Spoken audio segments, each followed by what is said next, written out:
The human mind is a universe within, holding secrets even from itself. As we explore these calming facts about the mind, a gentle light helps us bring you more bedtime listening. Your brain, the physical home of your mind, is not the firm, rubbery organ often depicted in models. If you were to hold it, its true consistency would be a profound surprise. It is incredibly soft and fragile, with a silken texture most closely compared to silken tofu, firm gelatin, or a very soft butter. This delicate structure is why it must be so carefully protected. It floats in cerebrospinal fluid, which acts as a shock absorber, cushioning it from bumps and jolts against the hard inner surface of the skull. This inherent fragility underscores the incredible precision required in neurosurgery, where even the slightest pressure can cause irreparable damage. The brain's softness is a direct result of its composition, a dense network of neurons and glial cells, rich in lipids and water, with very little structural collagen to make it tough. It is a testament to evolution that something so physically vulnerable can produce the resilience and strength of human consciousness. Despite its profound physical delicacy, the brain itself is completely insensitive to pain. It contains no nociceptors, the specialized nervous sensory neurons that detect damage and produce the sensation of pain. This is why neurosurgeons can perform procedures on awake patients who can be conscious and communicative throughout the operation without feeling any discomfort from the brain tissue being handled. So what is a headache? The pain we associate with our head does not originate from the brain tissue. Instead, it arises from the membranes surrounding the brain, known as the meninges, as well as from the blood vessels, nerves, and muscles that cover the scalp and neck. When these surrounding tissues become inflamed, stretched, or irritated, their pain receptors send signals that our mind interprets as a headache. It's a strange paradox. The very organ that processes and creates the entire experience of pain for the rest of the body is itself an island of complete sensory numbness. What this painless, powerful organ is primarily composed of is another of the mind's great surprises. After water, the most abundant component of the brain is fat. By dry weight, the human brain is approximately 60% fat, making it by far the fattiest organ in the entire body. But this is not the same kind of fat that is stored for energy elsewhere. These are specialized structural lipids, crucial for building the very architecture of thought. The membranes of every one of your billions of neurons are made from these fats, and they are especially vital for the creation of the myelin sheath. Myelin is a fatty insulating layer that wraps around nerve fibers, acting like the plastic coating on an electrical wire. This insulation allows nerve impulses to travel incredibly quickly and efficiently. Without it, signals would slow to a crawl, and complex thought would be impossible. This is why dietary fats, particularly omega-3 fatty acids like DHA, are so essential for brain health and development. All of this fatty, complex tissue is incredibly hungry, demanding a disproportionate share of your body's resources. Although the average adult brain weighs only about 3 pounds, accounting for just 2% of total body weight, it consumes a staggering 20% of the body's total oxygen and calories. This immense energy budget is required to fuel the constant electrical activity of your neurons. Even when you are resting or falling asleep, your mind is furiously at work. The energy is used to power the tiny molecular pumps that maintain the electrical gradients across neuron membranes, which is essential for them to fire. It's also used to synthesize neurotransmitters, repair cellular damage, and manage the housekeeping tasks that keep the whole system running. This is why a constant, uninterrupted supply of glucose and oxygen via the bloodstream is critical. The brain cannot store its own fuel, so it relies on the body to provide a steady stream every second of every day. While we often think of neurons as the stars of the show, they are supported by an equally vast and vital cast of characters called glial cells. For many years, it was a common belief, a piece of scientific trivia, that glial cells outnumbered neurons by a ratio of 10 to 1. However, more recent and precise cell counting methods have revised this estimate dramatically. It turns out the ratio is much closer to 1 to 1, with roughly 86 billion neurons and 85 billion glial cells. But this updated count doesn't diminish their importance. It refines our understanding of their partnership.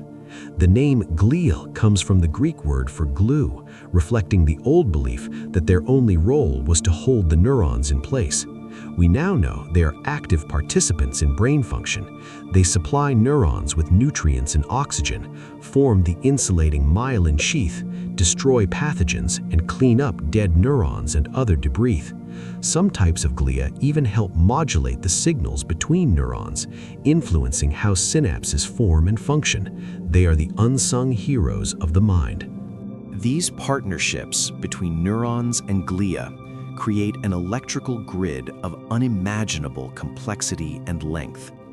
If you were to take all the myelinated nerve fibers, the brain's long-distance communication cables known as white matter, from a single adult brain and lay them end to end, the total length would be astonishing. Estimates suggest it would stretch for approximately 100,000 miles or 160,000 kilometers. This is a distance great enough to circle the Earth 4 times at the equator. This immense internal wiring is what allows different regions of your brain to communicate with each other at high speeds, integrating sensory information, forming memories, and generating thoughts. Each of these fibers is a microscopic extension of a neuron wrapped in its fatty myelin sheath, bundled together into massive tracts that connect everything to everything else. It is the physical manifestation of the brain's incredible connectivity, a biological superhighway network housed entirely within your skull. To power this immense network, the brain requires an equally impressive and constant supply of fuel delivered by a dedicated circulatory superhighway. Around 15 to 20% of your heart's total output of blood is directed to your brain at any given moment.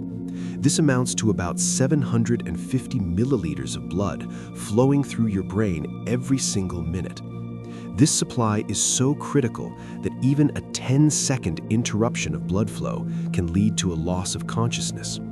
To ensure this never happens, the body has an ingenious safety feature built into the base of the brain, the circle of Willis. This is a circular arrangement of arteries that acts like a vascular traffic circle or roundabout. It connects the major arteries that supply the brain, creating multiple redundant pathways for blood to travel. If one of the arteries becomes narrowed or blocked, this circular system allows blood from the other arteries to be rerouted, ensuring that all parts of the brain can still receive the oxygen and glucose they desperately need to function. This constant flow of oxygen and glucose is converted into the very essence of thought, pure electrical energy. The human brain is a bioelectric generator. Every time a neuron fires, it creates a tiny electrical discharge. With 86 billion neurons firing in complex, coordinated patterns, the collective electrical output is significant. At any given moment, the waking adult brain generates between 10 and 23 watts of power. While this may not sound like much, it is enough to power a low-wattage LED light bulb. This electrical activity is not just a byproduct, it is the medium of information itself. The varying frequencies and amplitudes of these brainwaves correspond to different mental states.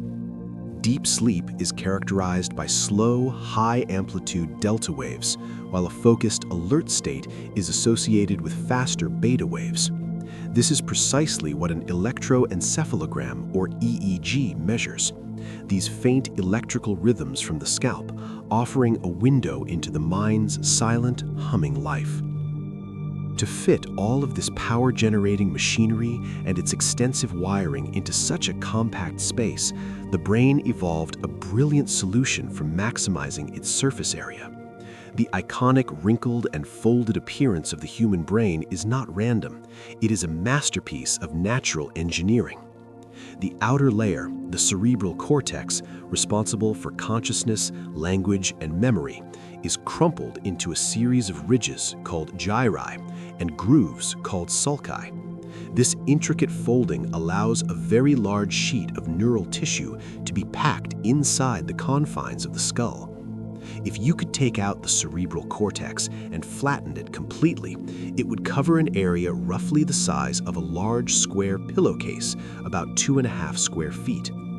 This massive surface area means more room for neurons and their connections, directly contributing to our advanced cognitive abilities. It is the brain's way of getting the most possible processing power out of a limited volume. And to protect this intricate, folded, and priceless organ, the body created one of the most exclusive and effective security systems in all of biology, the blood-brain barrier. This isn't a single solid wall, but rather a highly selective, semi-permeable border of endothelial cells that line the brain's capillaries. These cells are packed together far more tightly than anywhere else in the body, forming what are known as tight junctions. This structure acts like a meticulous gatekeeper, strictly controlling what can pass from the bloodstream into the brain's delicate environment. It allows essential molecules like oxygen, glucose, and certain amino acids to pass through via specialized transporter proteins, while physically blocking toxins, pathogens, and most medications. This barrier is crucial for protecting the brain from infection and chemical fluctuations. However, it also presents a major challenge for medicine, as many potentially helpful drugs are unable to pass through it, making the treatment of brain disorders exceptionally difficult. Your mind can be convinced it is hearing a sound that was never actually made, simply by watching a person's lips move. This is known as the McGirt effect, a powerful illusion that reveals just how deeply our senses are intertwined. In the classic experiment, a person is shown a video of someone saying the syllable ga, while the audio playing is actually the sound ba. Astonishingly, most people report hearing a completely different sound, da. Their mind, faced with conflicting information from the eyes and the ears, doesn't just pick one sense to trust. Instead, it makes a creative compromise. It synthesizes a third, entirely new perception that best fits both sets of sensory data. This neurological negotiation happens instantly and unconsciously. It shows that your brain is not a passive receiver of information, but an active interpreter, constantly weaving sight and sound together to construct a coherent story of the world. It prioritizes a reality that makes sense as a whole, even if it means creating a sound that existed only within the quiet theater of the mind. This blending of senses can go even further, becoming a permanent and vivid feature of a person's reality. For some, the mind doesn't just combine senses to solve a conflict, it wires them together in a condition known as synesthesia. This is not a flight of fancy or a poetic metaphor, it is a genuine perceptual experience. A person with grapheme color synesthesia, one of the most common forms, doesn't just associate the letter A with the color red, they actually see the letter as being shaded in red. The number 7 might be inherently yellow, and the name Alex might taste like fresh mint. This occurs because the brain regions responsible for processing different senses, like color and shape, or sound and taste, have unusually strong connections, creating a kind of neurological crosstalk.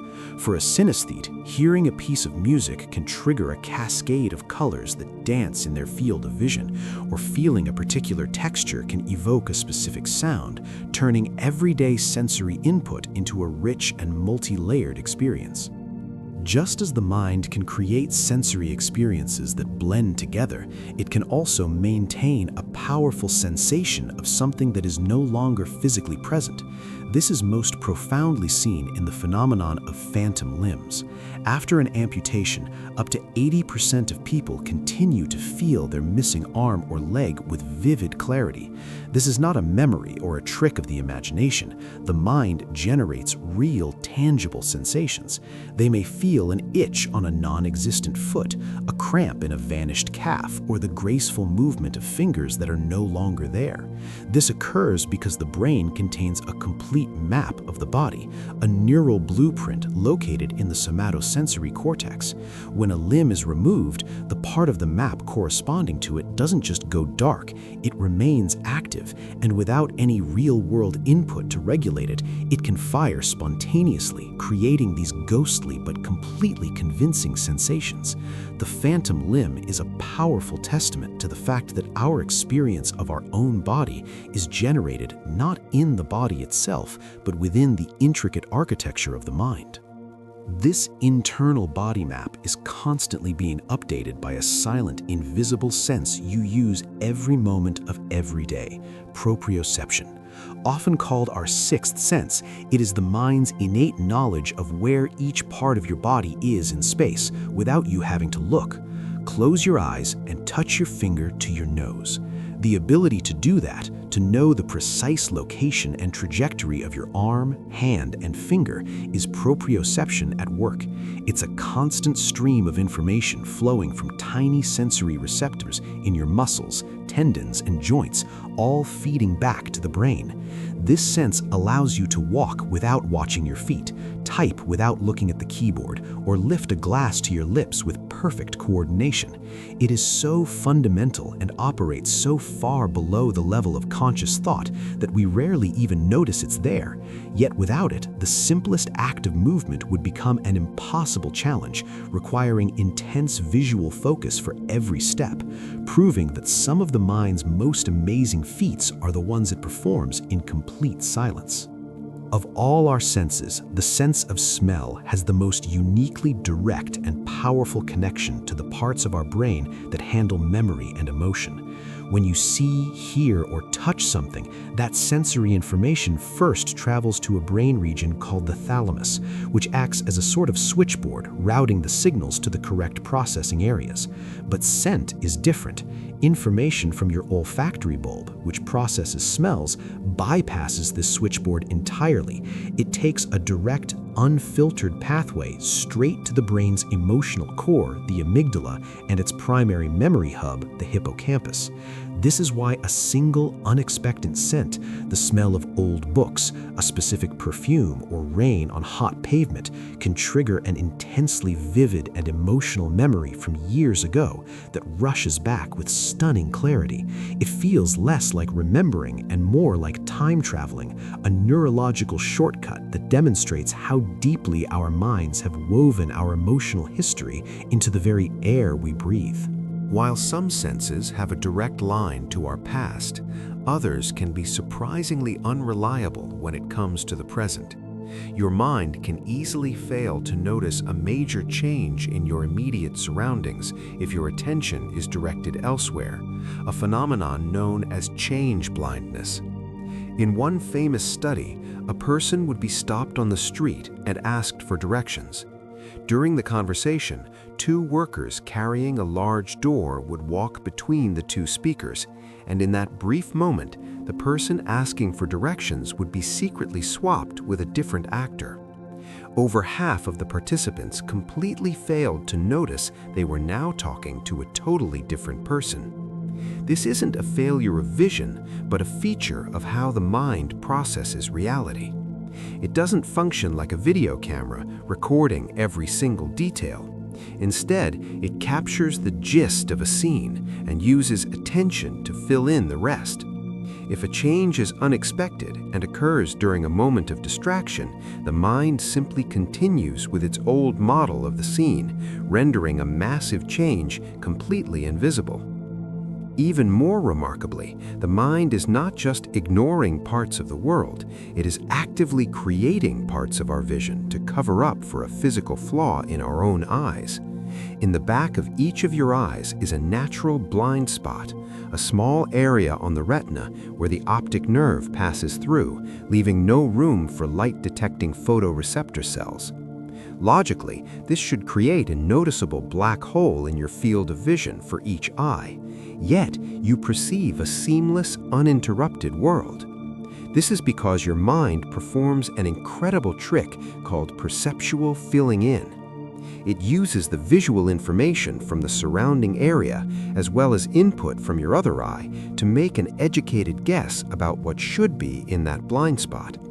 It then essentially paints over the gap with this fabricated information so seamlessly that we are never aware the hole was even there. You are, at every waking moment, experiencing a world that has been partially and masterfully hallucinated by your own mind to create a sense of wholeness. This tendency for the mind to find or create meaningful patterns extends powerfully to our hearing. The experience of hearing a faint voice or a piece of music in random noise, like the hum of an air conditioner or the rushing water of a shower, is a common phenomenon known as auditory pareidolia. It's the sonic equivalent of seeing faces in clouds or figures in wood grain. This happens because the human brain is an aggressive pattern-seeking machine, hardwired by evolution to be exquisitely sensitive to the sounds of human speech. When faced with ambiguous, random noise, the parts of our brain responsible for processing language can become overactive, imposing a familiar structure onto the chaos. It finds the ghost of a signal within the noise. This isn't a sign of delusion, but rather a side effect of a highly adaptive survival skill. It was far better for our ancestors to mistakenly hear a voice in the wind than to miss the sound of a predator or a fellow human in the distance, a trait our modern minds still carry with them. Even in what we believe to be total and complete darkness, the mind is still actively generating a visual experience. If you were to sit in a perfectly light-proof room, you wouldn't see pure, deep blackness. Instead, you would perceive a uniform, dark gray color, often filled with faint, swirling specks of static. This perception is called Eigengrau, a German term meaning intrinsic gray or dark light. It is the baseline visual signal produced by your brain's visual cortex when it receives no information from the eyes. Essentially, it's the intrinsic noise of your visual hardware. This reveals a profound truth. You can never truly see nothing. Even the experience of darkness is not an absence of sight, but an active perception created by the mind. It's a constant, gentle reminder that our entire visual world, from the brightest day to the darkest night, is a construction, a story being told to us by our own neurology. Your mind's constant effort to create a smooth and seamless experience of reality can even lead it to subtly edit your perception of time. This is the cause of the stopped clock illusion, also known as chronostasis. You've likely experienced it. You glance over at a clock with a second hand, and for a moment, that hand appears to be frozen in place for longer than a single second before it finally moves. This isn't a clock malfunctioning, it's your brain playing a trick. When you shift your gaze from one point to another, your eyes make a very rapid movement called a saccade. During this brief motion, your brain temporarily suppresses visual processing to prevent a dizzying blur. To fill that momentary gap in vision, your mind cleverly takes the image you see after your eyes have landed on the clock and backdates it, stretching it backward in time to cover the duration of the saccade. This creates the illusion that you were staring at the clock the entire time, making that first second feel unnaturally long. When you recall a memory, you are not simply playing back a recording. Instead, your mind is actively reconstructing the event from scattered pieces of information stored across different parts of the brain. This process is known as reconsolidation. Each time a memory is accessed, it becomes fluid and unstable for a short period. During this window, the memory is vulnerable to being altered before it is stored away again. New emotions, new information, or a different perspective can be integrated into the original memory trace, subtly changing it forever. This is why two people can have vastly different recollections of the same shared event, and why our own memories of childhood can feel different as we age. It's a beautifully imperfect system, meaning our past is not a fixed monument, but a living story that the mind edits with every telling, a constant, quiet dialogue between who we were and who we are now. This fluid nature of memory is also influenced by our internal state. The mind is more likely to retrieve information when you are in the same physical or emotional context in which the memory was first formed. This is called state-dependent memory. If you learn something while feeling calm and relaxed, you'll recall it more easily when you return to that state of tranquility.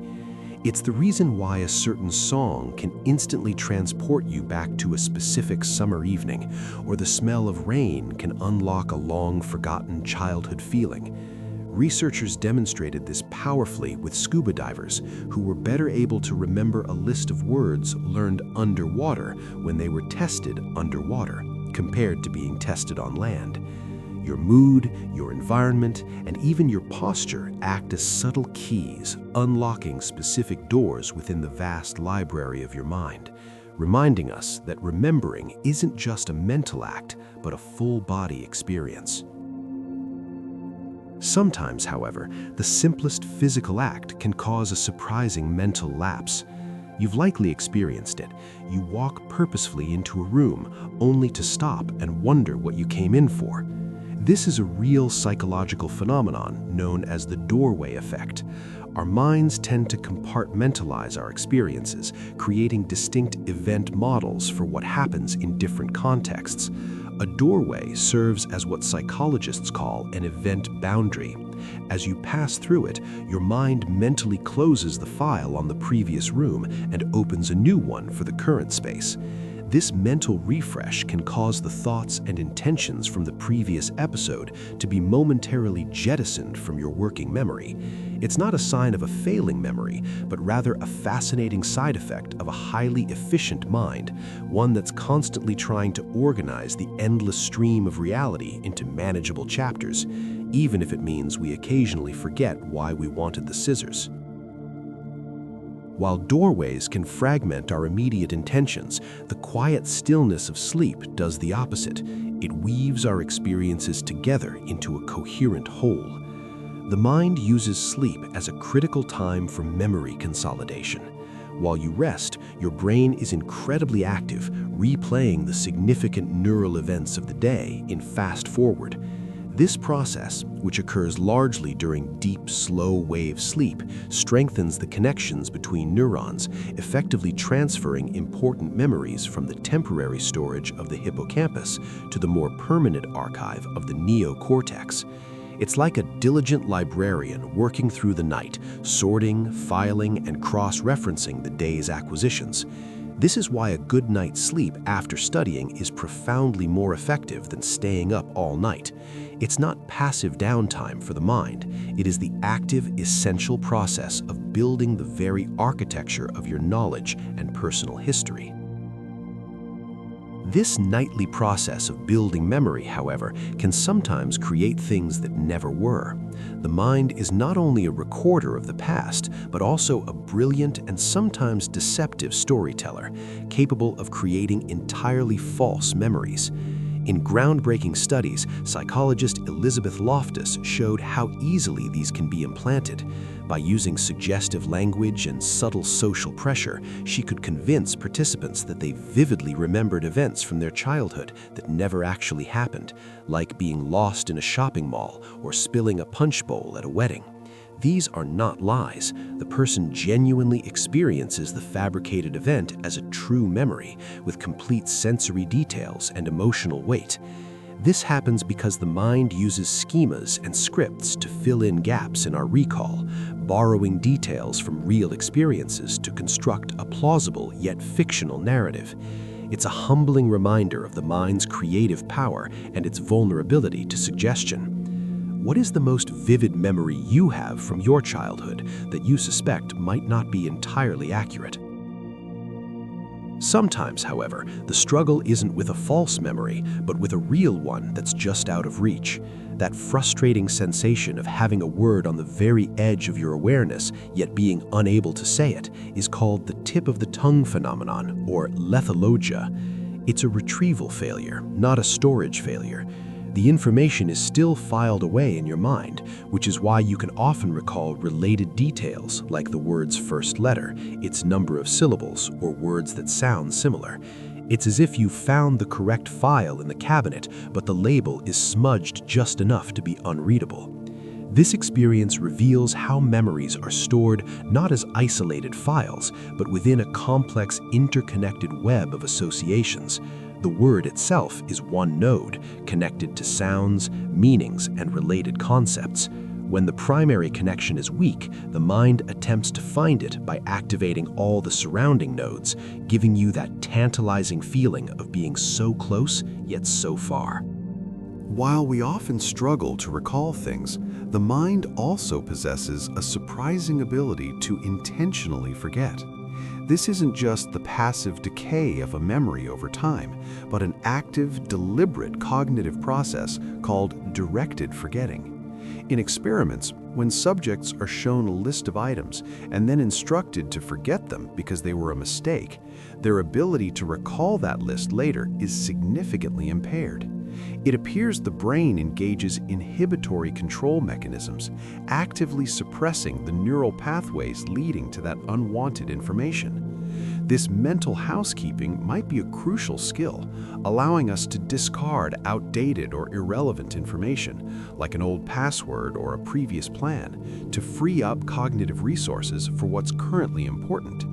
It suggests that forgetting is not always a failure, but can be a feature of a flexible and efficient mind, a form of mental decluttering that helps us focus on the present.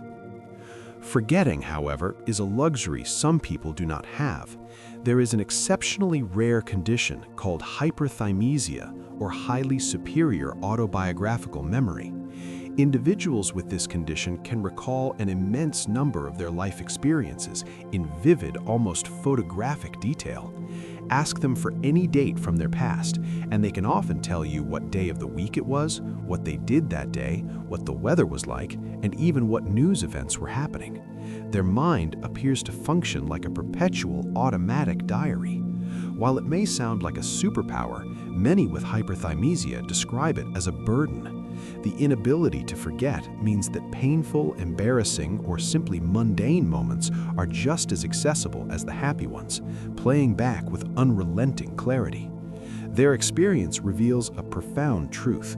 A degree of forgetting is essential for our mental well-being, allowing our wounds to scar over and our minds to move forward. For those of us with average memories, there are ancient techniques to enhance them, turning our minds into orderly spaces. One of the most powerful is the method of loci, often called a memory palace.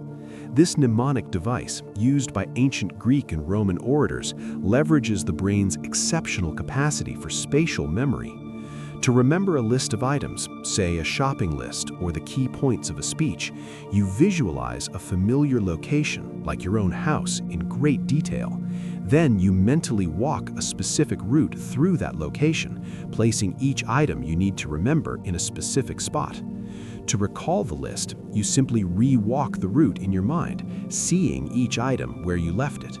This method works so well because it transforms abstract data into a concrete, visual, and narrative journey, tapping into the powerful navigational systems that are deeply ingrained in our cognitive architecture. Whether you use a memory palace or not, your mind is still subject to a natural and predictable rate of forgetting, first mapped by the psychologist Hermann Ebbinghaus in the 1880s. He discovered the forgetting curve, a graph which shows how information is lost over time when there is no attempt to retain it. The curve is steepest at the very beginning. Without any reinforcement or review, we can forget more than 50% of newly learned information within the first hour. After a day, that can rise to 70%. The rate of forgetting then slows down, with the remaining information fading more gradually. This discovery is the foundation for modern learning techniques like spaced repetition, where reviewing material at systematically increasing intervals dramatically flattens the curve.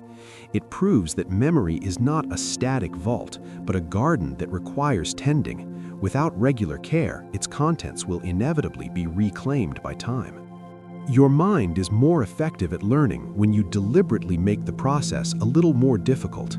While it feels counterintuitive, the concept of desirable difficulties shows that when your brain has to exert more effort to absorb information, it encodes that information more deeply and durably. For instance, studying from notes that are printed in a slightly unusual or less legible font can improve retention compared to reading from a clean, simple typeface. This is because the slight struggle to decipher the words forces your cognitive processes to engage more actively. Similarly, testing yourself on material is a far more powerful learning tool than simply rereading it. The act of retrieval, of pulling a memory from the depths of your mind, strengthens the neural pathway to that memory far more than passively reviewing it. These small, managed hurdles prevent shallow processing and ensure that the knowledge you gain is not fleeting, but is woven more permanently into the fabric of your understanding. This principle of effortful learning extends to how you structure your study sessions. The vast majority of people believe that the best way to master a set of skills is to practice them one at a time in a block, a method known as blocking. For example, a pianist might practice only scales for an hour, then only chords for the next. However, research overwhelmingly shows that a technique called interleaving, or mixing up different skills in a single session, leads to far superior long-term learning.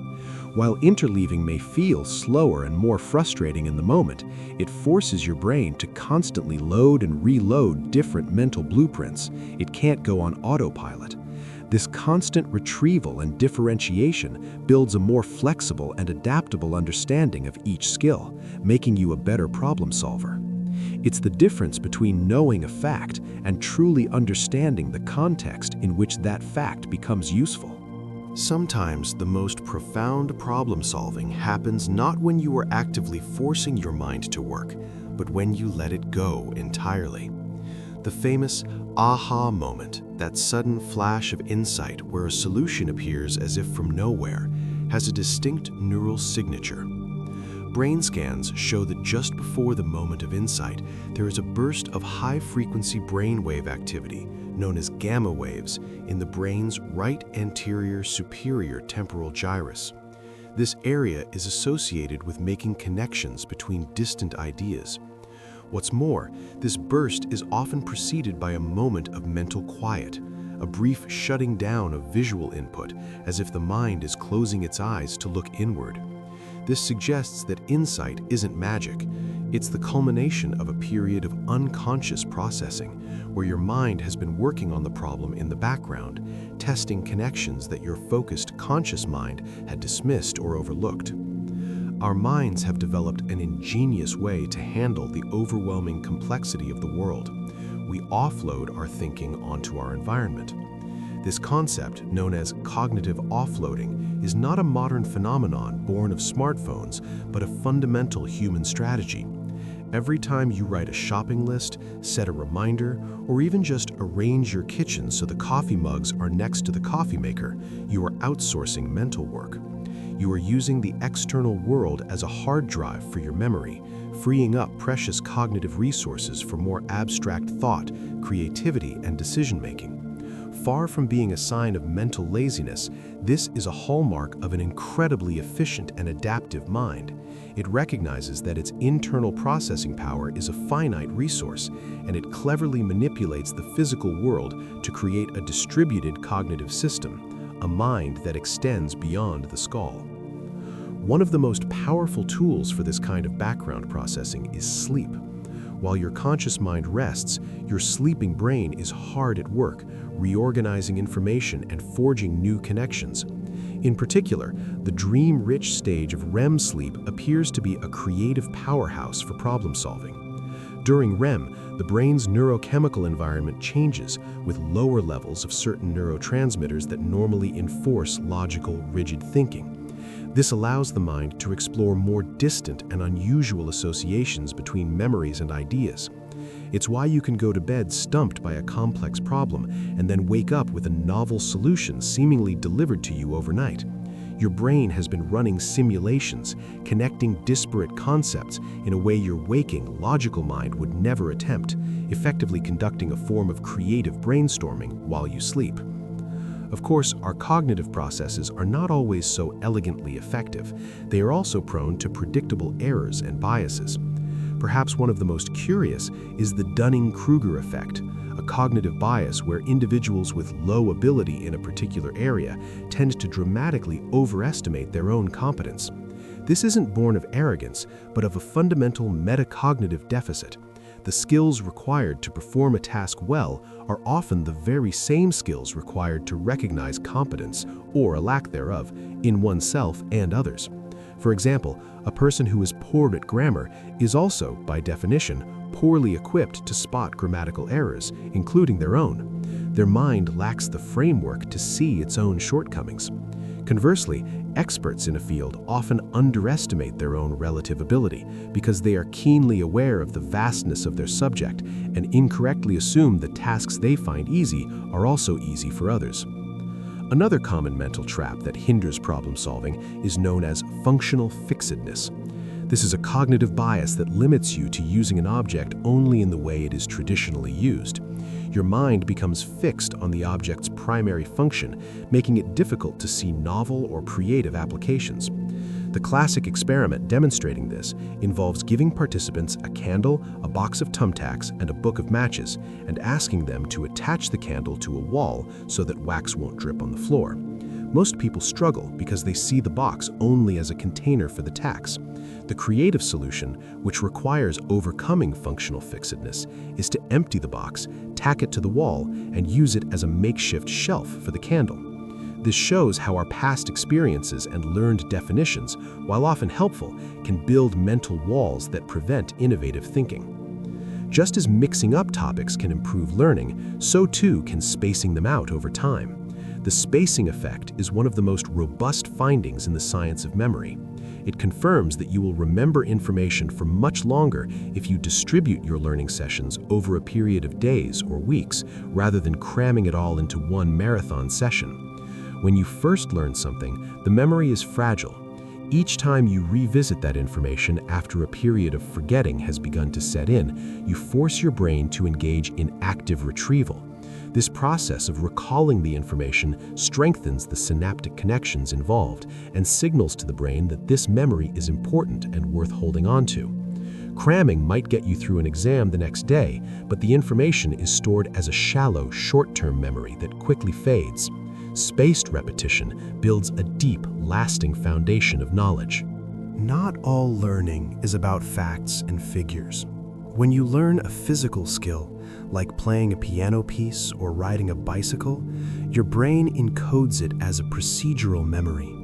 This type of memory is often called muscle memory, but it really resides in the brain, specifically in areas like the cerebellum and basal ganglia.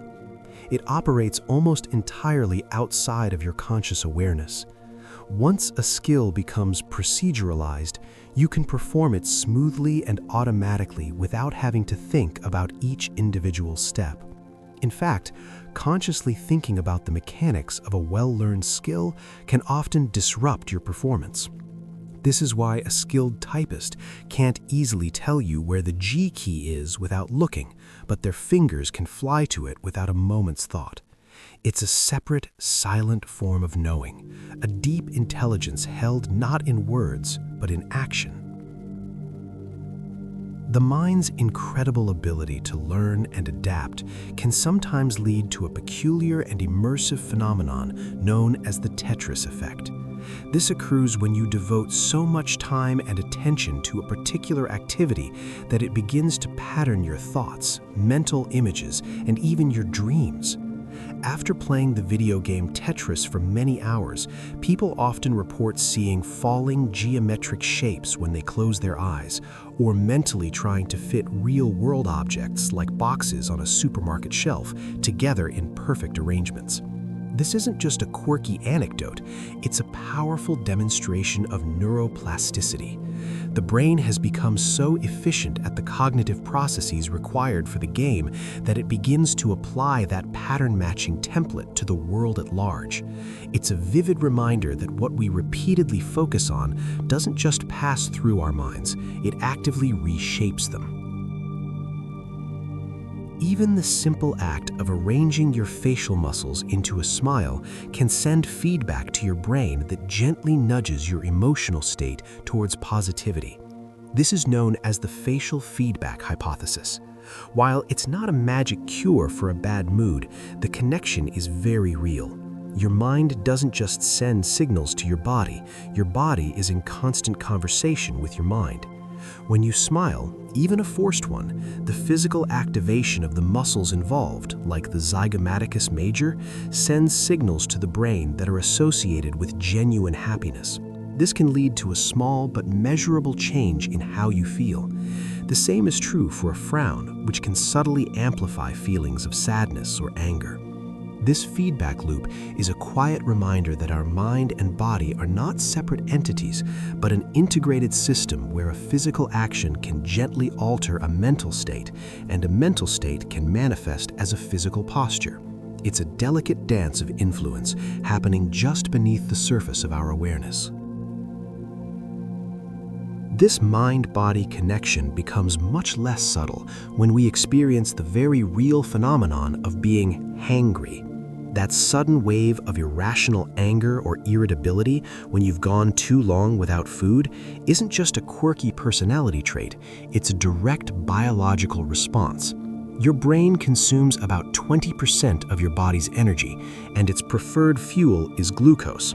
When your blood sugar levels drop, your brain perceives that as a life-threatening situation. In response, it triggers the release of stress hormones like cortisol and adrenaline to raise glucose levels. These are the same hormones involved in the fight or flight response. At the same time, low glucose makes it harder for the prefrontal cortex, the part of your brain responsible for self-control and regulating emotional impulses, to do its job. So you have a brain flooded with stress signals and a diminished capacity to control your reactions. This creates the perfect storm for a simple annoyance to feel like a major injustice, turning hunger into genuine anger. Just as the brain has a system for responding to internal threats like low blood sugar, it also has a highly specialized region for reacting to external threats of contamination and moral violation, the insular cortex. Often just called the insula, this small region deep within the brain is the core of the emotion of disgust. When you see mold on a piece of bread, smell rotten food, or even think about a morally repugnant act, it's your insula that lights up. It acts as the mind's primary warning system for things that could poison you, either physically or socially. Fascinatingly, this single brain area handles both visceral disgust, the kind that makes you want to gag, and moral disgust, the feeling you get when you witness a profound betrayal or injustice. It suggests that our complex system of morality may have evolved from a more primitive mechanism designed simply to keep us from eating things that would make us sick. The feeling of revulsion is the mind's ancient and powerful way of saying, "Stay away." When we feel compelled to move towards something good rather than away from something bad, we often credit the brain's dopamine system. But there's a common misunderstanding about dopamine's true role. It isn't the pleasure chemical, but rather the motivation chemical. Its primary job is to make us want things, to seek them out, and to anticipate a reward. In fact, research shows that the dopamine system is far more active during the pursuit of a goal than it is upon achieving it. The anticipation of eating your favorite meal, seeing a loved one, or winning a game can trigger a larger dopamine release than the event itself. The actual feeling of pleasure, that warm, satisfying, liking sensation, is more closely linked to the brain's opioid system. Dopamine is the engine that drives you forward, creating the craving and the desire. It's the thrill of the chase, not the capture, that truly defines this powerful neurotransmitter's role in the architecture of our motivation. The powerful drive for connection can create an equally powerful pain when that connection is lost. The phrase, "a broken heart," is often seen as a metaphor, but for some, it can become a literal physical reality. A condition known as Takotsubo cardiomyopathy, or broken heart syndrome, is a testament to how profoundly the mind's emotional state can impact the body. Triggered by a sudden and intense emotional shock, such as the death of a spouse, a devastating breakup, or even a surprise party gone wrong, the brain releases a massive surge of stress hormones, particularly adrenaline. This flood of hormones can temporarily stun the heart's main pumping chamber, the left ventricle, causing it to change shape and weaken. The symptoms, like chest pain and shortness of breath, are nearly identical to a heart attack, yet there is no blockage of the arteries. It is a striking and serious illustration of the mind's power to physically wound the body through the sheer force of overwhelming emotion. While we now understand such mind-body ailments through a modern lens, our perception of emotions themselves has changed dramatically over time.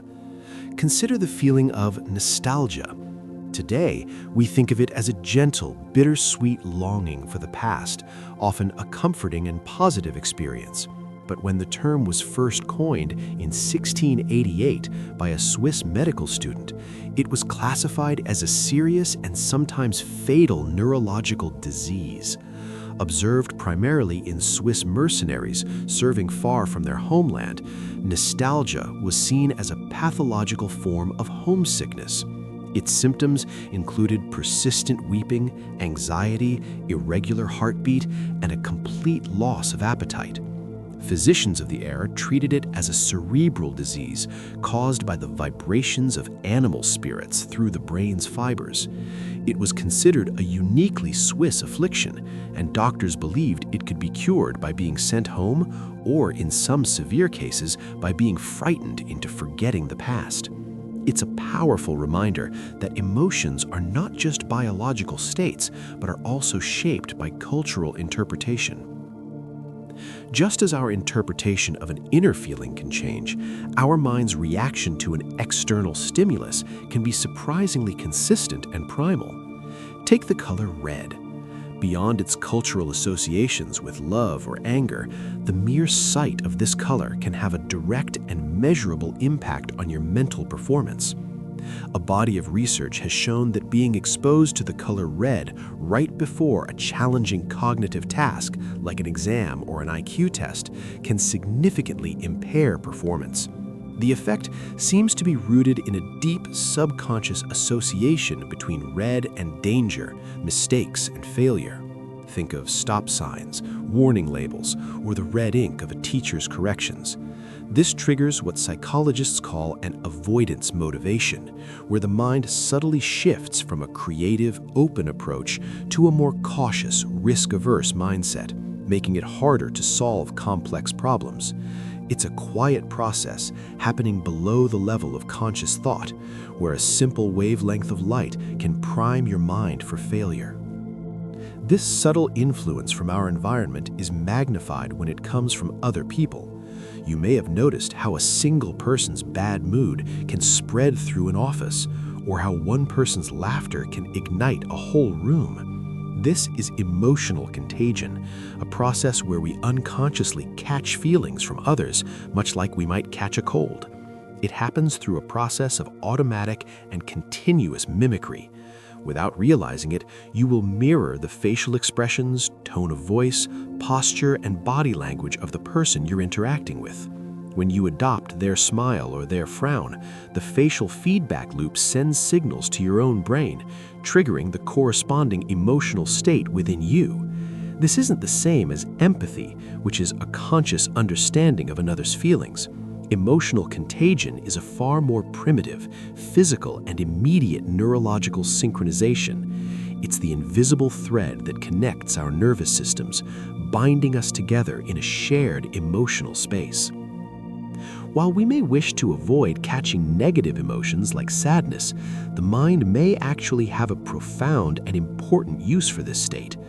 Contrary to the popular belief that sadness is simply a detrimental feeling to be overcome, modern psychology suggests it has distinct cognitive benefits.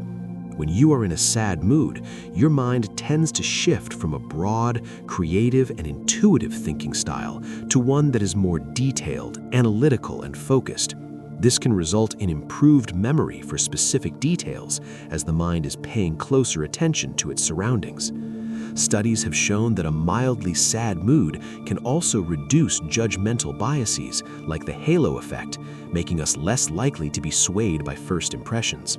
It can increase perseverance on difficult tasks and even promote generosity as it focuses our attention on our situation and the needs of others. Sadness, it seems, is the mind's way of signaling that we are in a challenging situation that requires more careful, deliberate, and systematic thought. This careful attention to our inner state brings us to the core of what drives us: motivation. It broadly comes in two forms: intrinsic, where you do something for the pure joy and satisfaction of the activity itself, and extrinsic, where you do it for an external reward, like money or praise. What's truly amazing is how these two can work against each other. The over-justification effect describes a curious phenomenon where offering an external reward for an activity someone already loves can actually kill their intrinsic motivation to do it. When a child who loves to draw is suddenly paid for every picture, their mind may reclassify drawing from play to work. The motivation shifts from the internal joy of creating to the external goal of getting the reward. If the reward is then removed, the person often loses interest in the activity altogether, even though they once loved it for its own sake. It's a delicate balance within the mind, where the reason why we do something can be more important than the action itself. Have you ever found that turning a beloved hobby into a job changed the way you felt about it? Your sense of a single, unified self is a masterful illusion, a story told by a mind that is far from simple. In some individuals, after surgery to sever the connection between the brain's two hemispheres, this illusion breaks down in the most astonishing way. These split-brain patients reveal that we may house two distinct streams of consciousness, each with its own intentions. One patient's left hand, controlled by the right hemisphere, might attempt to put on a pair of pants, while their right hand, controlled by the left hemisphere, actively tries to pull them down. The speaking part of the brain, located in the left hemisphere, is often completely unaware of the right hemisphere's motivations. When asked why their left hand did something, the patient won't say, "I don't know." Instead, their brain will instantly invent a plausible but completely false explanation. This reveals that not only can consciousness be divided, but that a part of our mind is a dedicated storyteller, constantly working to create a coherent narrative of who we are, even when it has to make things up. This storytelling part of the mind has a name: the left brain interpreter. Coined by psychologist Michael Gazzaniga, this concept describes a neural module that relentlessly seeks to find order in chaos, to create explanations and narratives for our behaviors, feelings, and thoughts. It is the voice in your head that makes sense of your world. When the interpreter is fed incomplete information, as in the case of split-brain patients, it doesn't simply admit confusion, it fills in the gaps, creating a story that fits the available facts. This isn't lying in the conventional sense. It's an automatic, unconscious process designed to maintain a stable sense of self. This deep-seated need for a coherent narrative explains why we are so prone to rationalizing our own impulsive decisions after the fact. We perform an action for a complex or even unknown reason, and our internal interpreter immediately weaves a logical-sounding story to explain why I did that, ensuring our sense of being a rational, unified self remains intact. In a far stranger breakdown of self-awareness, some people experience a condition known as anosognosia. This is not simply denial, but a genuine, profound unawareness of a physical impairment, most commonly paralysis on one side of the body after a stroke. A person with anosognosia might have a completely immobile left arm, yet when asked to raise it, they will insist they have done so, or confabulate a reason why they chose not to, such as, "I'm just a bit tired." They may even watch a doctor lift their paralyzed arm and let it fall lifelessly and still express no recognition of the problem. This condition provides a startling window into how the mind constructs our reality. Our perception of our own body isn't a direct reading of its physical state, it's a model, an internal simulation. When the brain regions responsible for updating that model are damaged, the mind can be left with an old, outdated blueprint of a perfectly functioning body, and it will defend that blueprint against all contrary evidence from the outside world. This raises one of the deepest and most persistent mysteries in all of science and philosophy, the hard problem of consciousness. The easy problems involve understanding how the brain processes information, how it distinguishes a cat from a dog, retrieves a memory, or controls movement. Scientists are making progress on these, but the hard problem is about subjective experience itself. Why does all of this intricate neural processing feel like anything from the inside? Why is there a rich, private inner world of colors, sounds, emotions, and thoughts?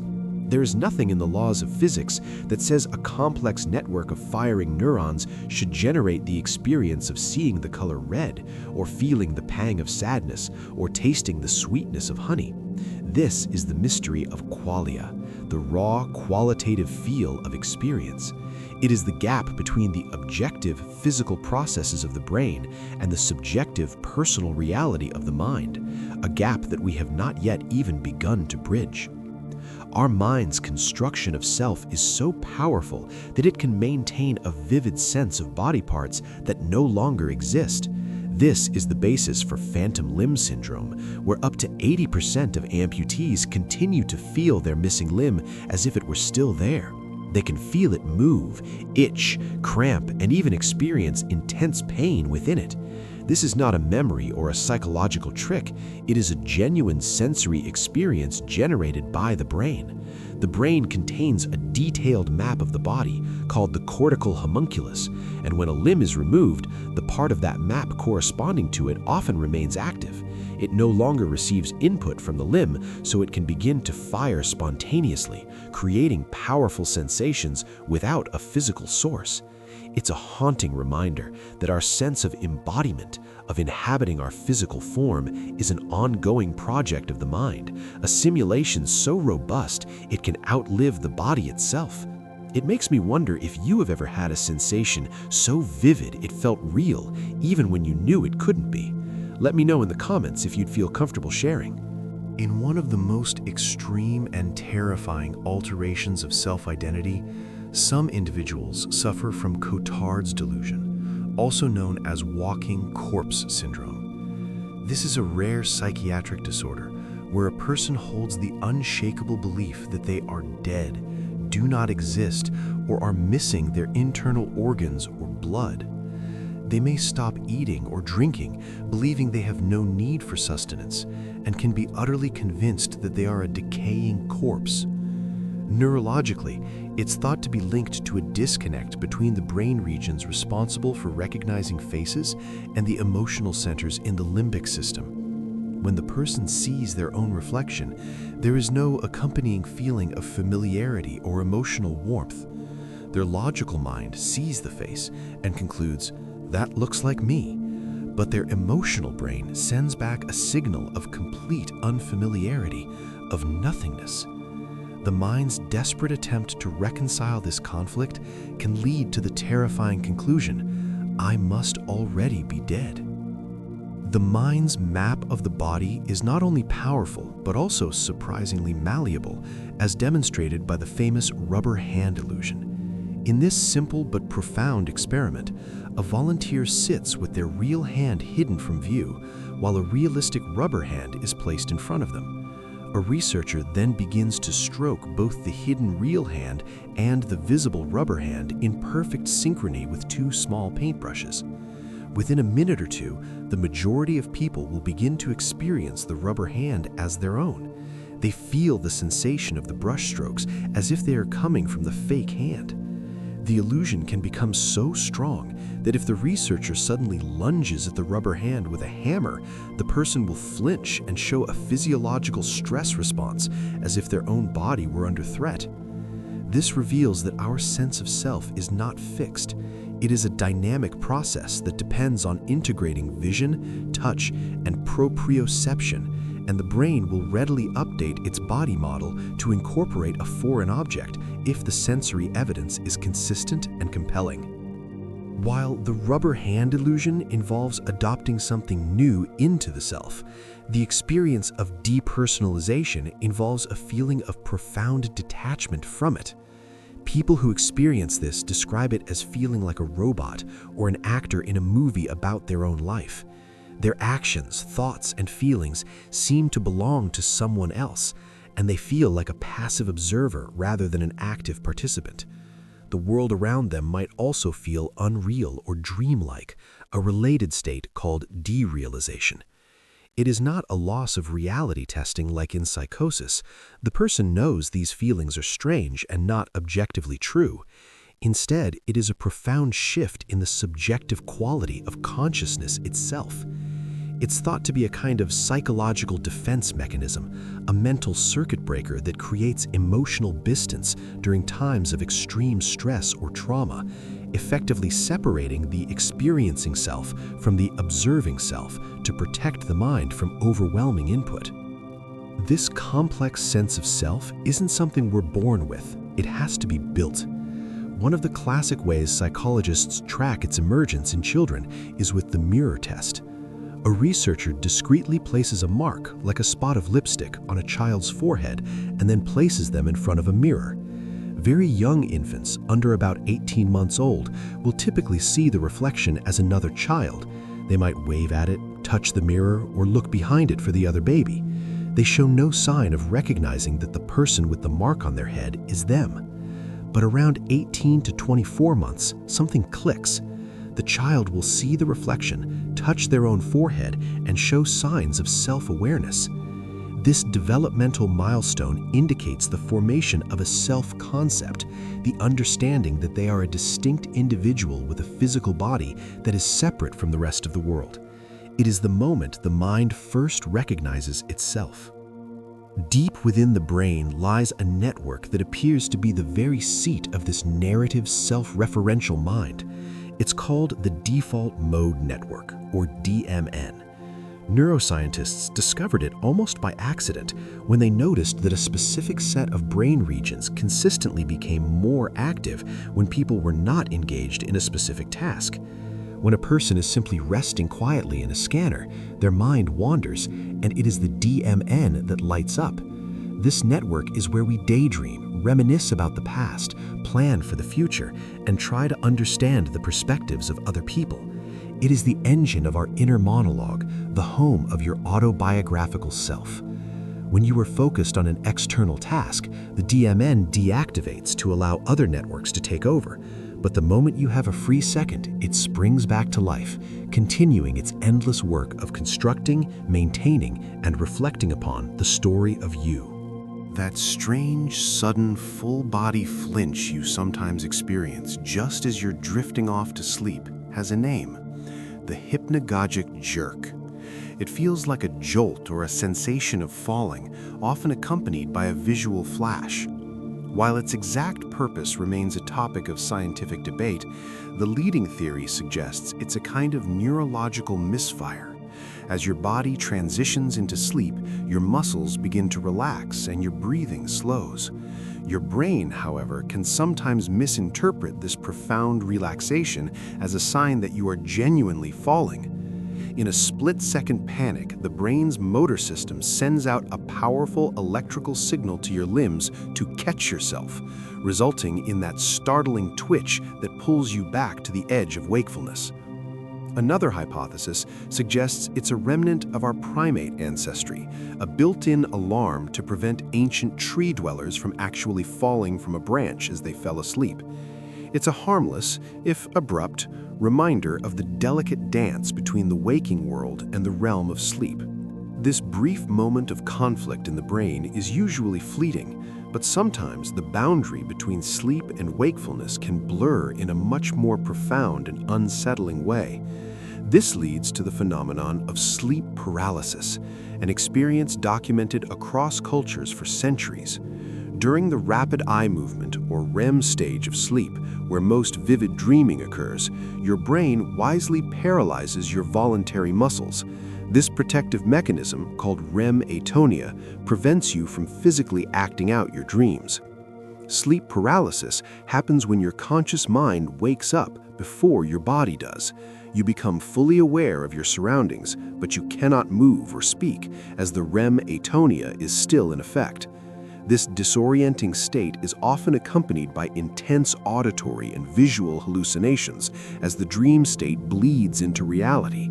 It's no wonder so many historical myths of demons, ghosts, or alien visitors pressing down on a sleeper's chest are now understood to be the mind's terrifying but ultimately natural interpretation of this neurological glitch. The sensory world of our dreams is a fascinating construction of the mind, and for some, it is a world without color. While most people report dreaming in full, vivid color, studies have found that a notable portion of the population dreams exclusively in black and white. Interestingly, this trait appears to be linked to age and early life experiences. Research from the University of Dundee suggested a strong correlation between dreaming in grayscale and having grown up with black and white television and film. Individuals over the age of 55 were significantly more likely to report monochrome dreams, while those under 25 almost never did.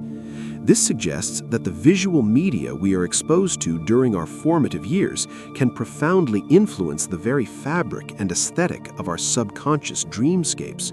The brain, it seems, builds its nightly theater using the materials it was given in childhood, painting our inner worlds with the palette it learned was normal. Just as early media can color our dreams, so too can our immediate waking activities. This is known as the Tetris effect, or more broadly, game transfer phenomena. The name comes from the experience of people who played the video game Tetris for long periods and then found themselves involuntarily seeing falling blocks in their mind's eye, on the back of their eyelids, or even in their dreams. This isn't limited to video games. It can happen with any novel, repetitive activity that requires intense focus. Musicians might hear phantom melodies, mathematicians might see equations, and factory workers might dream of the assembly line. It's a powerful demonstration of how the mind works to consolidate new procedural memories. The brain is so committed to learning and mastering the new pattern that the process continues to run like a piece of ghost software, even as consciousness begins to power down for sleep. This process of memory consolidation is not just a passive side effect of our daily activities. It is one of the most vital functions of sleep, orchestrated by beautiful, intricate brainwave patterns. During stage 2 sleep, which makes up about half of our total sleep time, our brains produce rapid rhythmic bursts of activity that can be seen on an EEG recording. These are called sleep spindles. For a long time, their purpose was a mystery, but we now know they are crucial for learning and memory. Think of them as tiny neurological couriers.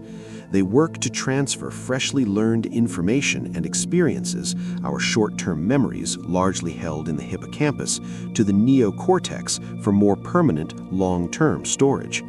The more sleep spindles a person produces during the night, the better their memory recall and even their fluid intelligence tend to be the next day. It's during these quiet, unassuming moments of sleep that our mind is diligently filing away the story of our life. While most of our dreams unfold with us as passive observers, there exists a remarkable state where the dreamer becomes the director. In a lucid dream, you become aware that you are dreaming while the dream is still happening. This awareness can range from a fleeting recognition of the dream's strangeness to a full-blown ability to control the dream's narrative, characters, and environment. Neuroimaging has revealed what makes this possible. During a lucid dream, parts of the prefrontal cortex, particularly the dorsolateral prefrontal cortex, show significantly increased activity. This is the region of the brain associated with higher-order functions like self-awareness, working memory, and decision-making, areas that are typically dormant during REM sleep. A lucid dream is therefore a unique hybrid state of consciousness, combining the boundless, immersive reality of a dream with the self-reflective consciousness of waking life, creating a personal playground for exploration and creativity. Beyond the mental acrobatics of memory and dreaming, sleep serves a purpose that is profoundly physical and vital for the brain's health. During our waking hours, our brain cells work hard, and just like any busy city, they produce metabolic waste. Disposing of this waste is a critical challenge, as the brain lacks the lymphatic vessel network that cleanses the rest of the body. The solution is a recently discovered mechanism called the glymphatic system, which is overwhelmingly more active during sleep. As we fall into deep sleep, our brain cells actually shrink by up to 60%, widening the spaces between them. This allows cerebrospinal fluid to be pumped through the brain tissue, flushing out toxic proteins and waste products, including beta amyloid, the famously linked to Alzheimer's disease. Sleep, in the most literal sense, is the time when the mind takes out the trash, performing an essential deep cleaning that protects its long-term function. When we deprive the mind of this essential cleaning and restoration, it has ways of taking matters into its own hands, even if only for a moment. This leads to the dangerous phenomenon of microsleep. A microsleep is an involuntary episode of sleep that can last for a fraction of a second, up to 30 seconds. It happens when a sleep-deprived person is trying to stay awake, and it's something they are often completely unaware of. During a microsleep, parts of the brain simply go offline.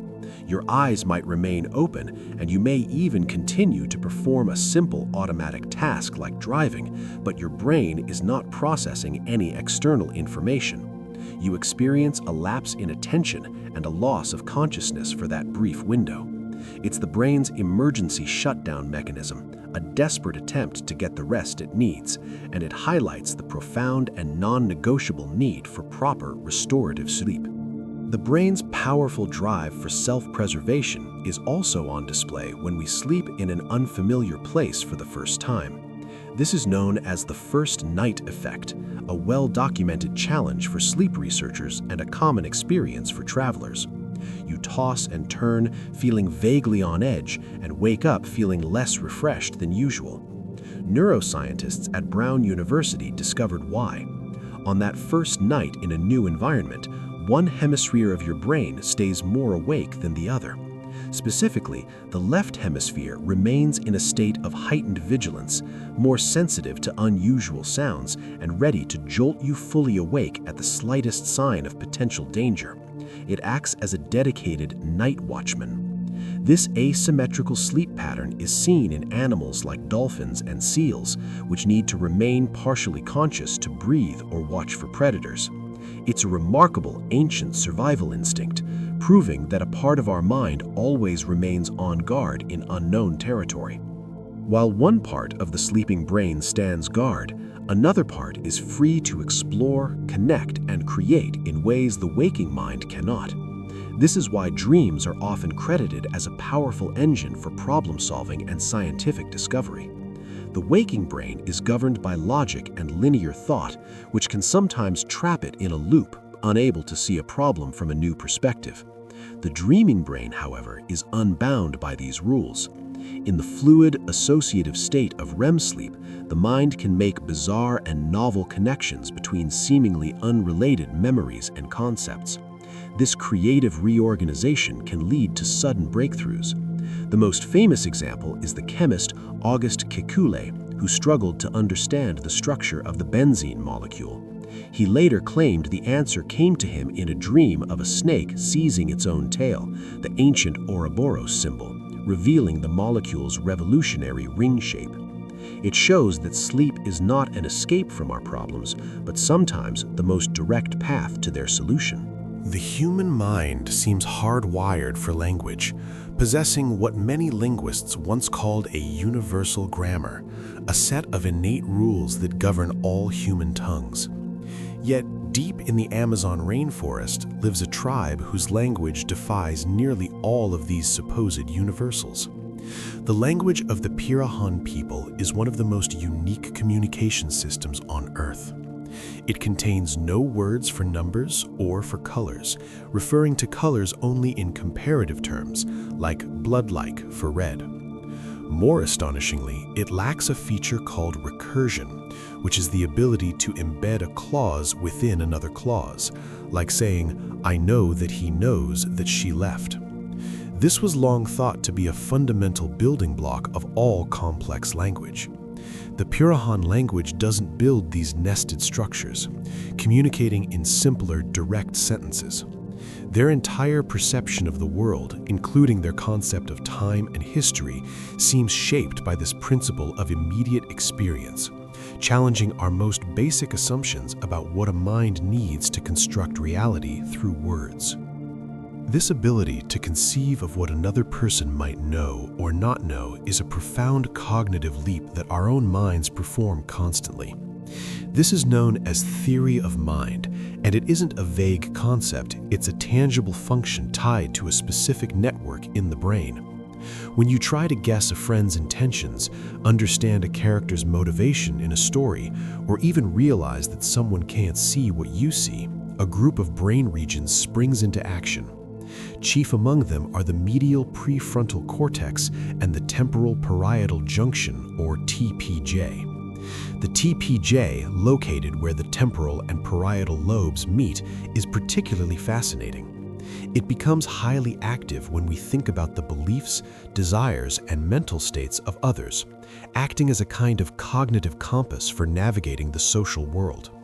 It's the hardware that allows your mind to simulate another's, a silent internal process so vital that its impairment is a hallmark of certain developmental conditions, making social interaction a constant, confusing puzzle. Our brain's dedication to understanding others is so strong that it can sometimes create a puzzle for itself, especially when one sense contradicts another. This is demonstrated perfectly by the McGurk effect, a strange and powerful illusion where your eyes can literally change what you hear. If you watch a video of a person mouthing the sound ga, but the audio track is actually playing the sound ba, your mind will not hear ba or ga. Instead, most people will clearly hear a completely different sound, da. Your brain, faced with conflicting sensory input, makes a best guess to resolve the paradox. It fuses the visual information of the lip movements with the auditory information of the sound wave and fabricates a third, compromised perception. It's a striking reminder that what we perceive as reality is not a direct recording of the outside world, but an active and sometimes fallible construction project happening deep within the architecture of the mind. This idea that our perception is a construction project extends deeply into how our native language shapes the very way we see the world. This concept, known as linguistic relativity, suggests that the words and grammar we use don't just describe our reality, they actively mold it. A classic example is the perception of color. In English, we have one basic word for blue. In Russian, there are two distinct common words, guluboy for light blue and sini for dark blue. They are not considered shades of the same color, but rather two different colors entirely. Studies have shown that native Russian speakers are measurably faster and more accurate at distinguishing between these two shades than English speakers are. Their minds have been trained by their language to draw a sharper line in the spectrum of light, providing concrete evidence that the vocabulary available to you can tightly tune your brain's perceptual abilities, making you literally see the world differently. Just as language can shape our perception of color, our minds are also shaped by observing the actions of others, thanks to a remarkable class of brain cells known as mirror neurons. These neurons were discovered by accident in the 1990s when researchers studying the brains of monkeys noticed something extraordinary. Certain neurons in the motor cortex fired when a monkey reached for a peanut, which was expected. But astonishingly, those exact same neurons fired when the monkey simply watched a researcher reach for a peanut. The monkey's brain was mirroring the action as if it were performing it itself. In humans, a similar mirror system is believed to be the neurological basis for empathy, imitation, and our intuitive understanding of other people's intentions.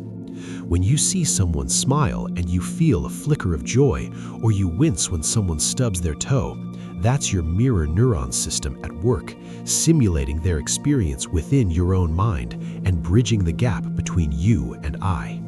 While mirror neurons help us feel what others feel, our brains are also exquisitely tuned to see what others try to hide. The mind possesses a powerful, often subconscious ability to detect micro-expressions. These are fleeting, involuntary facial expressions that flash across a person's face for as little as 1/25th of a second, revealing an emotion they are trying to conceal. They happen so fast they often go unnoticed by our conscious mind, but our deeper instincts can still register them, giving us that gut feeling that something isn't right. Dr. Paul Ekman, the pioneer in this field, demonstrated that these micro-expressions are universal across all human cultures. A flash of contempt, a flicker of fear, or a momentary drop of sadness. These tiny muscular movements betray our true feelings before our conscious mind has a chance to put on a mask, offering a brief, unfiltered window into another person's emotional state. Just as micro-expressions reveal a universal human language of emotion, the study of spoken languages reveals deep and mysterious histories. Most languages belong to large families, like the Indo-European family that includes English, Russian, and Hindi, all tracing back to a common ancestor. But scattered across the globe are languages that are completely alone, with no known relatives. These are called linguistic isolates. The most famous example in Europe is Basque, or Euskara, spoken in the Pyrenees Mountains between Spain and France. It is utterly unrelated to any surrounding Romance or Germanic language, or indeed any other known language on Earth. Its unique grammar and vocabulary are a relic from a time before the Romans, before the Celts, a window into the deep past of Europe. For the mind of a linguist, these isolate languages are like living fossils, profound mysteries that hint at entire language families that have vanished from history without a trace. Our minds often create mysteries not just by looking at the past, but by interpreting the present in biased ways. One of the most common mental shortcuts we take is the fundamental attribution error. This is the mind's pervasive tendency to explain someone else's behavior by overemphasizing their personality or character, while underestimating the power of their situation. For instance, if someone cuts you off in traffic, your immediate thought might be, "That person is a reckless jerk." You attribute their action to their internal character. However, if you were to cut someone off, you would likely justify it by the situation. "I was late for an important meeting," or "I didn't see them in my blind spot." We grant ourselves the grace of circumstance, but we tend to judge others based on presumed personality traits. This cognitive bias simplifies our social world, but often at the cost of accuracy and empathy, making us all amateur and often incorrect psychologists in our daily lives. Often, it is not what people say that leads to our judgments, but how they say it. Our brains are master decoders of prosody, the nonverbal musical elements of speech, its rhythm, pitch, and intonation. The emotional meaning of a sentence is carried far more by this melody than by the words themselves. The phrase, "I am so happy for you," can be delivered with genuine warmth, dripping sarcasm, or cold indifference, and your mind will instantly know the difference. Brain imaging studies show that while the left hemisphere is busy processing the literal meaning of words, the right hemisphere is dedicated to interpreting this emotional music. This is why a person can speak in a language you don't understand, yet you can still grasp whether they are angry, happy, or sad. Their prosody communicates directly with the emotional centers of your mind, bypassing the need for a dictionary. This intricate dance of words and emotion finds one of its most common expressions in an activity we often dismiss: gossip. Far from being a modern flaw, the mind's predisposition for gossip likely served a critical evolutionary purpose. For our ancestors living in small, tight-knit groups, survival depended on complex social cooperation. Gossip was the primary tool for sharing vital information about who was trustworthy, who was a freeloader, and who was a reliable partner. Anthropologist Robin Dunbar has even proposed that language evolved not just to share information about the physical world, like where to find food, but to facilitate this social grooming. It allowed our ancestors to maintain larger, more complex social networks than other primates who rely on time-consuming physical grooming. In this view, our fascination with the lives of others isn't just a trivial pastime, it's the echo of an ancient survival strategy hardwired into the social circuitry of the human mind. While the mind's reaction to adversity can be one of deep struggle, it also possesses a remarkable, almost paradoxical capacity for growth in its wake. This phenomenon, known as post-traumatic growth, reveals that experiencing highly stressful and traumatic events can, for some, become a catalyst for profound positive psychological change.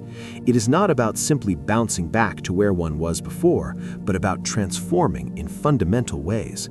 Researchers have identified several domains where this growth occurs: a newfound appreciation for life, a shift in priorities, warmer and more intimate relationships with others, a greater sense of personal strength, and a deeper spiritual development. The mind, in its effort to make sense of a shattering experience, doesn't just repair the damage, it rebuilds the entire structure, often with new windows offering perspectives that were previously unimaginable. This isn't to romanticize trauma, but to acknowledge the mind's incredible resilience and its ability to find meaning and strength in the most unlikely of places, forging a more profound existence from the fragments of what came before. This capacity for resilience manifests in diverse ways, and even our most fundamental stress responses are more varied than once thought. For decades, the fight or flight model dominated our understanding of stress, but this was based primarily on studies of males. Later research uncovered a completely different, yet equally powerful response called tend and befriend. Predominantly observed in females, this reaction is driven by the hormone oxytocin. Instead of preparing for aggression or escape, the mind under stress prompts actions that protect offspring, the tending, and seeks out social connection to create a supportive network, the befriending. This social response reduces risk for the group as a whole. From an evolutionary perspective, this makes perfect sense. A mother fighting or fleeing might leave her young vulnerable, whereas building a defensive coalition provides a safer, more effective strategy. It's a beautiful illustration of how the mind's survival toolkit isn't just about individual strength, but also about the profound power of connection and care in the face of threat. Just as seeking social connection can soothe a stressed mind, so too can shifting our perspective outward towards something vast and overwhelming. This is the psychological power of awe. Experiencing awe, that feeling you get when looking up at a star-filled sky, beholding a grand canyon, or listening to a piece of music that seems to transcend sound, has measurable effects on our mental health. Studies show that moments of awe can decrease stress, reduce inflammation markers in the body, and increase feelings of generosity and connectedness. It works by triggering what scientists call a small self. In the presence of something so vast, our own personal worries and anxieties shrink in significance. The mind's relentless focus on its own problems is momentarily suspended, replaced by a sense of being part of something much larger. This shift in perspective provides a mental reset, quieting the ego and fostering a sense of humility and wonder that can be a powerful antidote to the pressures of daily life. Just as seeking social connection can soothe a stressed mind, so too can shifting our perspective outward towards something vast and overwhelming. This is the psychological power of awe. Experiencing awe, that feeling you get when looking up at a star-filled sky, beholding a grand canyon, or listening to a piece of music that seems to transcend sound, has measurable effects on our mental health. Studies show that moments of awe can decrease stress, reduce inflammation markers in the body, and increase feelings of generosity and connectedness. It works by triggering what scientists call a small self. In the presence of something so vast, our own personal worries and anxieties shrink in significance. The mind's relentless focus on its own problems is momentarily suspended, replaced by a sense of being part of something much larger. This shift in perspective provides a mental reset, quieting the ego and fostering a sense of humility and wonder that can be a powerful antidote to the pressures of daily life. This intricate biology reminds us that not all activating experiences are detrimental. In fact, the mind and body require a certain kind of pressure to thrive. This is the concept of eustress, or positive stress. Unlike distress, which is overwhelming and debilitating, eustress is the type of stress we feel when we are excited, challenged, and engaged. It's the nervous energy before a big performance, the focus required to meet a challenging deadline, or the physical push during a rewarding workout. Eustress is motivating. It sharpens our focus, enhances performance, and creates a feeling of vitality and accomplishment. The mind doesn't perceive this type of stress as a threat, but as a challenge to be met. It floods the body with the same hormones as negative stress, like adrenaline and cortisol, but in manageable, short bursts that lead to growth and increased resilience. Without any eustress, life can become stagnant and unfulfilling. The mind craves meaningful engagement, and this beneficial form of stress is often the very engine of our personal growth. While positive stress builds us up, the chronic absence of positive social connection can have a devastatingly corrosive effect on the mind. The state of chronic loneliness creates a form of profound and prolonged distress that impacts not only our mental health, but our physical existence. Researchers have found that the health risks associated with long-term loneliness are shockingly severe, comparable to smoking 15 cigarettes a day and even more dangerous than obesity. The mind of a chronically lonely person enters a state of high alert, perceiving social threats everywhere and activating a constant, low-grade stress response. This elevates cortisol levels, increases inflammation, and disrupts sleep patterns, all of which wear down the body over time.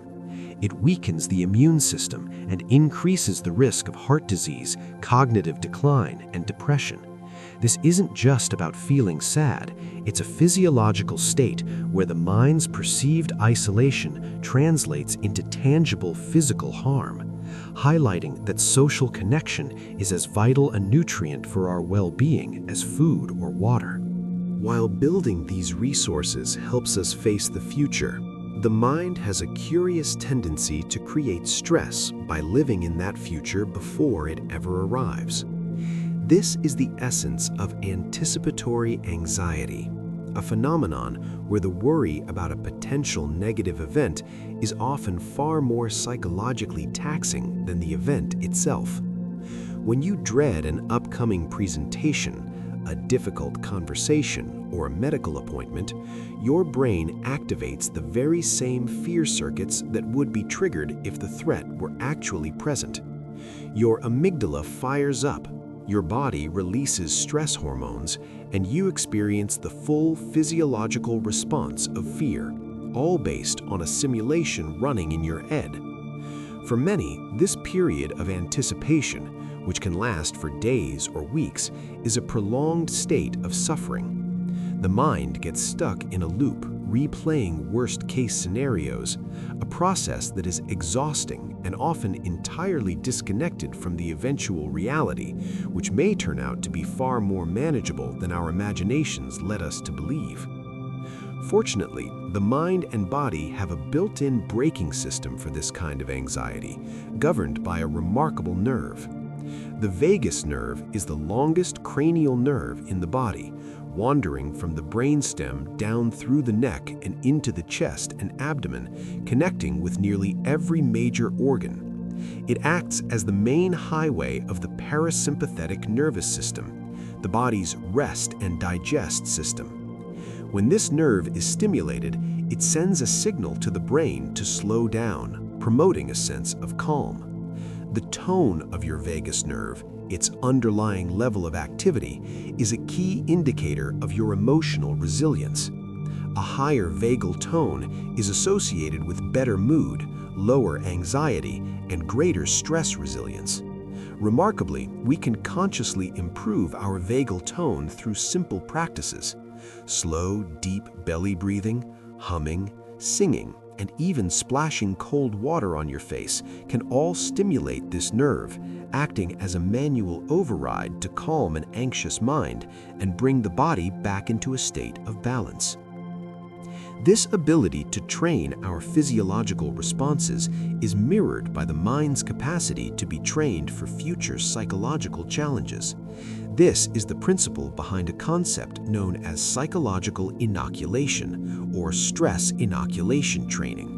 Much like a vaccine introduces a weakened virus to prepare the immune system for a real infection, this process involves exposing the mind to small, manageable doses of a stressor to build resilience against larger, more overwhelming future events.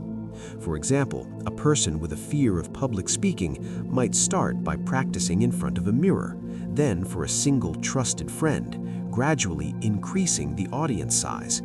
Each small success builds confidence and coping skills. The mind learns that the perceived threat is manageable, and it rehearses effective responses. This process reframes stress from an insurmountable obstacle into a solvable problem, systematically building a robust psychological toolkit that can be deployed when the stakes are higher, turning anxiety into a sense of preparedness. Have you ever found that overcoming a small challenge made you feel much more prepared for a bigger one later on? It's a quiet strength the mind builds, often without us even noticing. The very structure of your mind is not fixed in stone. It is more like a living, dynamic landscape, constantly being reshaped by your thoughts and experiences. This remarkable ability, known as neuroplasticity, means that learning a new complex skill can physically alter the brain's wiring. Consider the brains of London taxi drivers before the age of GPS. To earn their license, they had to memorize a labyrinth of over 25,000 streets. Brain scans revealed that this intense spatial memory training led to a significantly larger posterior hippocampus, a region of the brain crucial for navigation and memory. The longer they had been on the job, the more pronounced this growth was. This isn't just about memory, it applies to everything. Musicians develop larger auditory cortices, and people who learn to juggle show increased gray matter in areas related to tracking motion. It's a powerful and hopeful truth. The actions we consistently take and the thoughts we choose to focus on are in a very real sense sculpting the physical organ that generates our reality. Have you ever tried to learn a completely new and complex skill as an adult? And what did that process feel like inside your mind? This capacity for change is most profound during specific critical periods in early development. These are windows of time when the brain is exceptionally sensitive to certain types of stimuli, making learning specific skills, like a first language, almost effortless. During the critical period for language, a child's brain is like a sponge, soaking up syntax, vocabulary, and accent with astonishing speed. If this window is missed, as in rare cases of severe neglect, acquiring language later in life becomes incredibly difficult, if not impossible. The same applies to sensory development. For vision to develop properly, an infant must receive visual input during its early months. These periods are not just about adding information, they are about the brain actively organizing itself based on the world it encounters, wiring itself to best match its environment. It's why early experiences are so foundational in shaping the very architecture of the mind. Paradoxically, a crucial part of the mind's maturation involves a process of letting go. Throughout childhood and into adolescence, the brain overproduces synapses, the connections between neurons, creating a dense and tangled neural jungle. Then, a process called synaptic pruning begins, where the brain starts to systematically eliminate the connections that are used less frequently. It's like a sculptor chipping away excess stone to reveal the form within. This refinement makes the brain far more efficient. The pathways that are strengthened by experience are kept and reinforced, while the weaker, redundant ones are cleared away. This process is particularly active during the teenage years, contributing to the significant cognitive and emotional shifts of that era. It's a beautiful demonstration that development isn't just about growth, but also about the intelligent and necessary act of simplification, honing the mind into a more powerful and specialized instrument. For over a century, it was scientific dogma that we are born with all the neurons we will ever have. Yet, one of the most exciting discoveries in modern neuroscience completely overturned this idea. We now know that neurogenesis, the birth of new brain cells, continues to occur in the adult brain, albeit in very specific regions. The most prominent of these is the hippocampus, the same area vital for learning and memory that we saw in the taxi drivers. Thousands of new neurons are generated here every single day. While many of them don't survive, the ones that do are integrated into existing neural circuits. Research suggests that this constant renewal is vital for forming new memories, for distinguishing between similar experiences, and even for regulating mood. Activities like physical exercise, learning, and an enriched environment have been shown to boost neurogenesis, providing a tangible link between a healthy lifestyle and the brain's capacity to renew and repair itself from within. As our understanding of the brain's electrical language deepens, we are entering an era where we can begin to speak that language ourselves. Brain-computer interfaces, or BCIs, are a direct bridge between mind and machine. These remarkable devices can read the faint electrical signals of a person's intentions directly from the brain and translate them into commands for an external device. For individuals with paralysis, this technology is life-changing. By simply thinking about moving their arm, they can control a sophisticated robotic prosthetic, allowing them to grasp a cup or feed themselves for the first time in years. In more advanced forms, microelectrode arrays are implanted directly onto the motor cortex to capture neural signals with incredible fidelity. While still largely experimental, this technology represents a profound frontier, blurring the line between biology and technology and offering the potential to restore function and independence that was once thought to be permanently lost. Imagine being able to turn a specific memory on or off with a switch, or to silence the neural circuits responsible for fear. This is the incredible power of a revolutionary technique called optogenetics. It sounds like science fiction, but it is a very real tool being used in laboratories around the world. Scientists can insert a light-sensitive gene borrowed from algae into specific neurons in a lab animal's brain. From that point on, those targeted cells can be activated or deactivated simply by shining a specific color of light on them through a tiny fiber optic cable. This gives researchers an unprecedented level of control, allowing them to isolate the precise role of different neural circuits in real time. By turning on a cluster of cells, they can trigger a specific behavior. By turning them off, they can stop it. This tool is unlocking the secrets behind everything from addiction to social behavior, illuminating the complex causal chains that link neural activity to the intricate dance of the mind.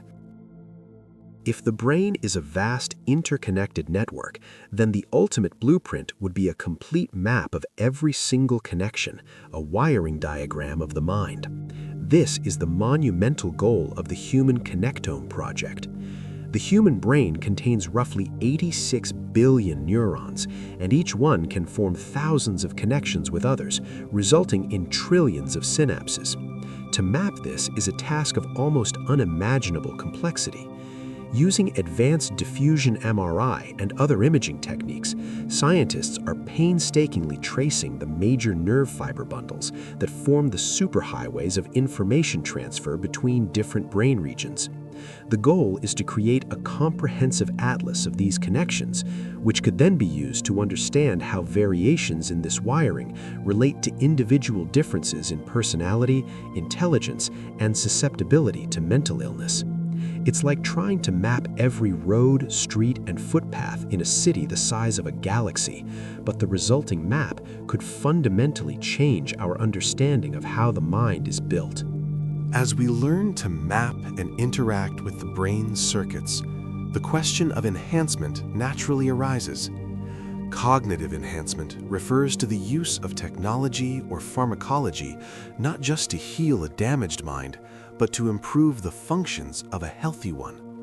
This frontier ranges from so-called smart drugs, which claim to boost focus and memory, to more futuristic technologies like transcranial direct current stimulation, or TDCS, where a weak electrical current is passed through the skull to modulate the excitability of neurons in targeted areas. People are already experimenting with these devices at home to try to improve their learning speed or enhance their performance in video games. This raises profound ethical questions about fairness and identity. Should we be able to upgrade our minds? What does it mean for society if some people have access to these enhancements and others do not? It is a conversation we are just beginning to have as our power to influence the mind's machinery begins to outpace our wisdom. The future of mental health care may lie not just in conversation or chemistry, but in computation. A new field called computational psychiatry is using the power of artificial intelligence and machine learning to find patterns in vast datasets that are invisible to the human eye.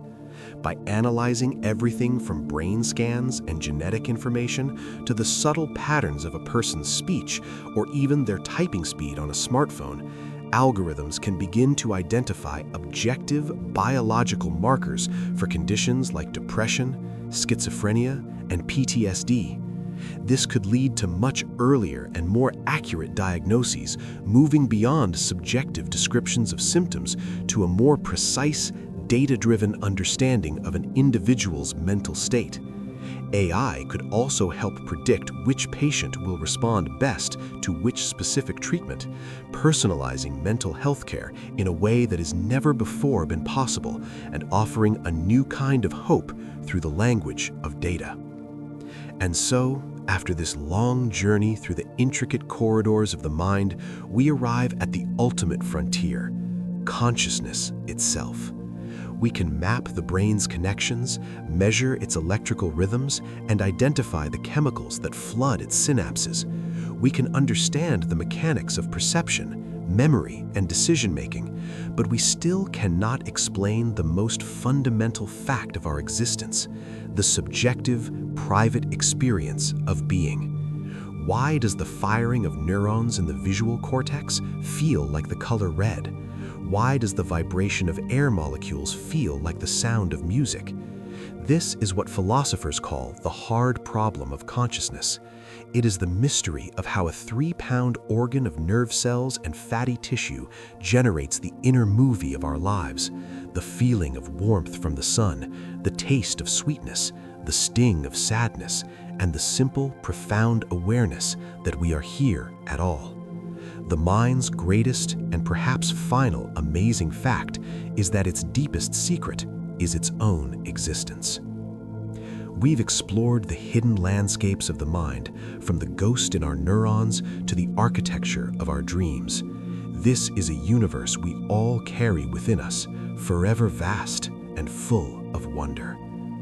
If you'd like to continue exploring the quiet marvels of our world and find more relaxing facts to help you drift into a peaceful sleep, please subscribe and join us again for our next journey.